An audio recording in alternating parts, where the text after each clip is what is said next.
Retirement plan করার জন্যই আমাদের গ্রামে থাকা, এবং আপনি যেটা বললেন যে এত তাড়াতাড়ি রিটায়ারমেন্ট প্ল্যান, তা আমার মনে হয় যে বুড়ো বয়সে কি আসলে রিটায়ারমেন্ট প্ল্যান করার তো শরীরে শক্তিও থাকবে না, এনার্জিও থাকবে না, মনের ইচ্ছা কতটুকু থাকবে সেটাও যায় না। তা আমার মনে হয় এই বয়স থেকে যদি রিটায়ারমেন্ট প্ল্যানটা করি দেন ওটা বরং স্মুথ হবে, সুন্দর হবে। সেক্ষেত্রে কন্টেন্ট থেকে তো আর রিটায়ারমেন্টে যাচ্ছে না, কন্টেন্ট তো যেতেও চলবে, পারি, একেবারে আড়ালে মানুষ চলে তো মিস যেতেও পারি। করবে।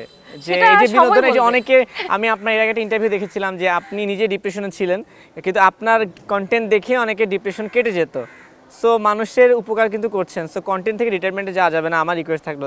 দাদা আপনার কাছ থেকে জানতে চাই আপনার কি প্ল্যানিং দেখেন সবাইকে আমরা নিয়ে? দুজনে মিলে, মানে আমার যেটা স্বপ্ন সেটা হচ্ছে যে আমার বিড়ালগুলো হ্যাঁ, একটা বড় জায়গায় ওরা দৌড়াদৌড়ি করবে। মানে শহরের এই খুপড়ি ঘরে আমি রাখতে চাই না। তো ওটার পাশে আমাদের একটা ছোট বাসা হবে এই গ্রামেই। আর এই তো এটা হচ্ছে আমার জীবনের শেষ ইচ্ছা, কারণ বিড়ালরা তো বেশি দিন বাঁচে না। সম্ভবত 13 বছর না 12 বছর বা 13 সর্বোচ্চ বছর। ধরেন 12-র উপরে গেলে এরা অতিবৃদ্ধ। তো আমাদের বিড়ালগুলো মধ্য বয়সে চলে গেছে, 7 বছর 8 বছর বয়স হয়ে গেছে এই জন্য। তার মানে ওরা প্রায় বয়োজ্যেষ্ঠর দিকেই যাচ্ছে। তো ওরা তো একসময় ওদের শেষ ঠিকানা কোথায় হবে? পুচিদেরকে কিন্তু পুচি ফ্যামিলিটাকে এখন কিন্তু ওভাবে আমরা হাইলাইট করি না ওই কারণে। কারণ হচ্ছে যে ওরা নিরিবিলিতে থাকুক। তো আমরা যদি এখানে একটা বাড়ি তুলতে পারি ওদের জন্য, তো এখানে মুক্ত পরিবেশে ওরা কিন্তু ঘাস খুব পছন্দ করে। এই যে পাখির আওয়াজ শুনছেন এইখানে, এটা হচ্ছে আমাদের রিটায়ারমেন্ট প্ল্যান, পাশে আমাদের বাসা থাকবে।